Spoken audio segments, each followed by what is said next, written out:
Apparently they are. Uh, yeah, for instance, well, this is kind of silly, but I thought it was kind of humorous.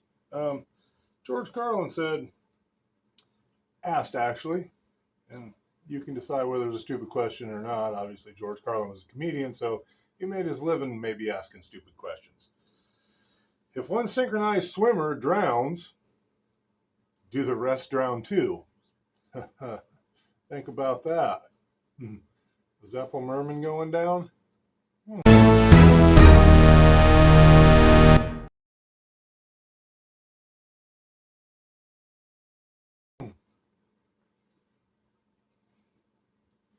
So, finally came in talking about the haunted bookshop that everybody's raving about, and Tramper Scott, thanks for hopefully steering me in the right path. And so far, I had some yesterday. I really like it. Uh, it's a little different than what I'm used to, but and I want to ask a question. Does anybody else, when I first opened this, I couldn't figure out the smell, and to me it smells like, well, black licorice, fresh black licorice. I don't know. And just I'd be interested in leaving a comment if it smells a little bit that way to you. But I like the taste. It's kind of smooth.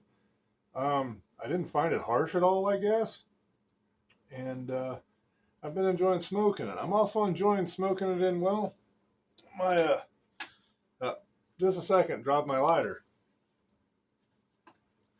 back. Anyway, uh, I got a new pipe yesterday. Uh, it's a K Woody, from what I can gather, a super grain. The stem screws on and off, kind of neat. It's got a really small bowl. It's kind of like my Niagara Falls souvenir pipe.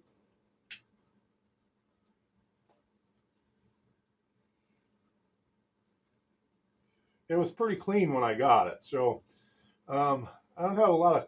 I got some questions about cleaning the pipes coming up here, but for right now, we're gonna.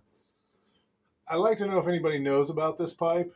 Um, it's got the little marking clover, I think they call it, on the side. It's a billiard, small bowl. I looked through some stuff yesterday, Pipepedia and some other stuff, and I was hoping this whole video is going to be about, well, questions, and I got a lot of them because, well, I'm a greenhorn. Anyway, this pipe, the pictures and some of the stuff I got in the screw-on thing, it looks like it could be a 1936 to like a 1951, and that's a broad spectrum to me, especially as greenish as I am. Um, so I was wondering if anybody knew about this pipe. I'm going to set that down for a minute because I got, well, the questions have just begun. Put the lighter down as well. Buckle up, it gets bumpy from here. Okay. This is another pipe that I bought yesterday, and this is a, well, this is a Barling.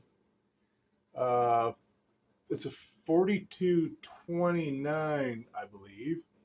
And I thought it was interesting. I'm going to leave a picture right up here in the corner. On the very bottom of it, it was scratched 6/18/72, like a date. It looks like somebody just purposely scratched it with a knife. And hopefully the picture you can see it a little bit. And I'm just wondering if this is like a 1970s pipe, and perhaps that's the date that they bought it on. I don't know, but it's etched in there, and it's not from the factory. Obviously, it's a pretty crappy job. My other question is too. I don't know if you can see it. I believe they call this cake in the bowl. Uh, and this pipe and the next one I'm about to show you have a lot of that. And I'm wondering, do I clean that out? Because I read a couple things that said maybe you shouldn't clean that out because it'll ruin the taste. I don't know. Green. And this pipe, well, it also has cake in it too, if that's the proper term. Hell, I don't know. It could be pie. But yeah. What I wouldn't give for a nice piece of pie right now, right? Yeah, maybe some chocolate cream. Never mind, we're getting off the subject there. But this is a Gnod, and I don't know if you can read that or not. It's a very beautiful pipe. It feels really good in the hand. The green's kind of different on both sides. I don't know if my camera's doing it justice, but it says St. Claude, France on it, and I did some research, and the research that I came up with is St. David Pipe needs to do one on the pipe makers of this of the Gnad, because I really have no clue what I'm looking for or reading.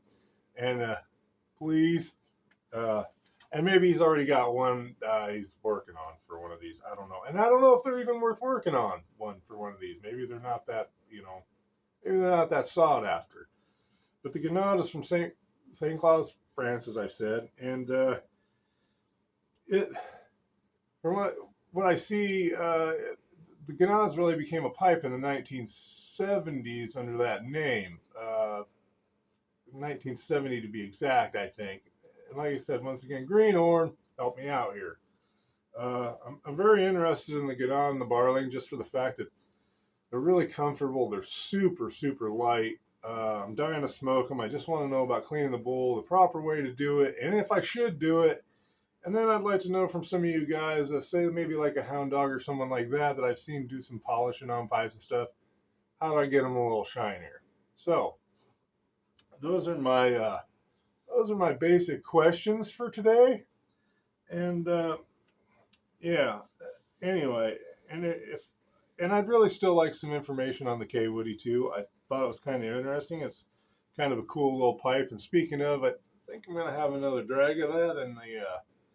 Or maybe I should call it a puff. Greenhorn, throwing the Greenhorn card out there because, well, everybody knows I am.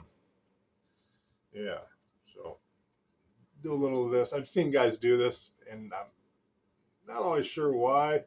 I see some guys have like a big pointy thing, and they kind of do that while they're smoking, and then there's Mike on Old Man Things who he seems to be able to, like, when he smokes, it's like boom, he has smoke and fire and everything. There's some days I'm lucky. I mean, I've kind of read some stuff about packing the pipe properly, but maybe I'm not doing it properly. Once again, Greenhorn.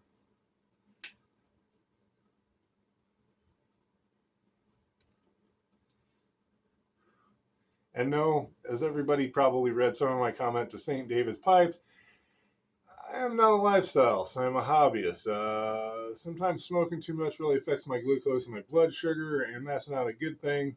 But I will say this, I may be a hobbyist, but I'm hoping, St. David, that my hat matches my, my get up here today. So, uh, anyway, I'm just kidding. But anyhow, the cake or not the cake, the best wash. And I also got a question about the haunted bookshop once again.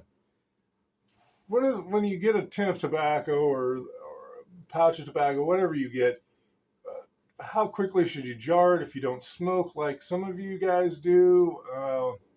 That being said, I don't smoke all the time just because of my blood sugar problem. So should I jar it right away? Is it okay in that tin for a while? I'd like to have you guys that know way more than I do answer that. And brings me to the next thing. I've watched some of the Muletown videos, and they're all great, by the way. Good job, YTPC. I want to go to one of these things. I want to meet some people. I heard there's one in Chicago. I just don't know where to find out how they are, because when I punch up pipe shows near me or something like that, it's like, duh, you're an idiot. We have none. So if anybody could help me out or tell me where I need to go on the internet to find these things out, because I like to come bug some of you guys and check out a pipe show or two. And I'd really just like to talk to some of you guys, because some of you guys are pretty interested in me on the internet, or on YTPC, I mean, and I'd really like to meet some of you. So anyway, I think that's all the queries I have for today. Yeah, and so between that and pondering some of my what the hell's going on, and what that is, and what it might be, I'm hoping you guys can answer some of those questions. And I hope a lot of my questions weren't really stupid today, such as somebody that asked Tony Curtis once what it was like to kiss Marilyn Monroe. And Tony Curtis said it's like kissing Hitler. What What are you doing asking me such a stupid question? Really? Yeah. Yeah. Lucky bastard. Marilyn Monroe, right on. Anyway, that being said, and all the questions out of the way, tip of the haberdashery, I'm going to bid you an hasta luego, and we'll catch you in the next one. And any information I could get about any of these things would be very helpful. Thanks, guys, and thanks for watching.